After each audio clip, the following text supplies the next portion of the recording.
ఆధార్ కార్డ్‌కి వెరీ రీసెంట్‌గా చాలా చాలా పెద్ద పెద్ద ఇంప్రూవ్‌మెంట్స్ తీసుకొస్తున్నారు. కొత్త చేంజెస్ తీసుకొస్తున్నారు. అవేంటనే చెప్తాను. ముందైతే ఒక లైక్ కొట్టండి. మీ ఫ్రెండ్స్‌కి షేర్ చేయండి. కొత్త వాళ్ళైతే ఫాలో కొట్టండి. సేవ్ చేసుకొని పెట్టుకోండి. మీకు బాగా ఉపయోగపడొచ్చు. Very first Aadhaar card design కంప్లీట్‌గా మారబోతుంది. యెస్, మీరు వింటది నిజమే. ఇక మీద ఆధార్ కార్డ్‌లో మీ పేరు గాని, మీ డేట్ ఆఫ్ బర్త్ గాని, మీ అడ్రస్ గాని, అలాగే అన్నిటికంటే ఇంపార్టెంట్ మీ ఆధార్ కార్డ్ నంబర్ గాని, ఈ 4 ఐటెమ్స్ అస్సలు కనపడవు. యెస్, ఓన్లీ మీ ఫోటో, దాని పక్కన ఒక క్యూఆర్ కోడ్, ఏదైతే మన ఆధార్ కార్డ్‌కి సంబంధించిన క్యూఆర్ కార్డ్ ఉందో అది మాత్రమే కనిపిస్తుంది.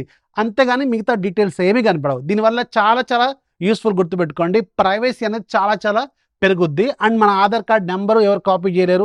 అలాగే మన ఆధార్ కార్డ్‌లో ఉన్న అడ్రస్‌ని గాని, మన డేట్ ఆఫ్ బర్త్‌ని గాని, మన డీటెయిల్స్ ఏవి కూడా ఎవ్వరు తీసుకోలేరు. బట్ ఒకవేళ మీరు ఓన్‌గా మీ ఆధార్ కార్డ్ డీటెయిల్స్ తెలుసుకోవాలనుకుంటే ఆధార్ కార్డ్ యాప్‌లోకి వెళ్ళి మీ డీటెయిల్స్ అనేవి తెలుసుకోవచ్చు, షేర్ చేసుకోవచ్చు అనమాట.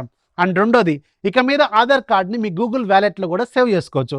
నిన్ననే అఫీషియల్‌గా గూగుల్ అలాగే మన ఆధార్ అథారిటీ వాళ్ళు ఒక కొలాబరేషన్‌లో ఈ ఫీచర్‌ని తీసుకొచ్చారు. మీ గూగుల్ వాలెట్‌లో ఇక మీద ఆధార్ కార్డ్‌ని యాడ్ చేసుకోవచ్చు. సింపుల్‌గా మీ ఆధార్ కార్డ్‌లోకి వెళ్ళి యాడ్ టు వాలెట్ కొట్టి అక్కడ గూగుల్ సెలెక్ట్ చేసుకుంటే ఆటోమేటిక్‌గా మీ గూగుల్ వాలెట్‌లోకి వస్తది. అది ఒక ప్రూఫ్ లాగా పనికొస్తది.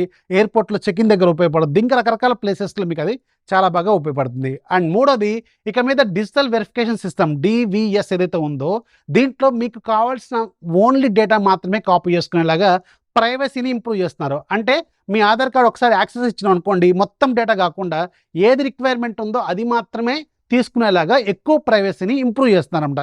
ఇది చాలా బాగా ఉపయోగపడుతుంది. దీంట్లో ఏ ఫీచర్ మీకు బాగా నచ్చిందో కింద కామెంట్‌లో రాయడం మాత్రం మర్చిపోవద్దు. నచ్చితే లైక్ చేయండి. ఫాలో చేయడం మాత్రం మర్చిపోవద్దు.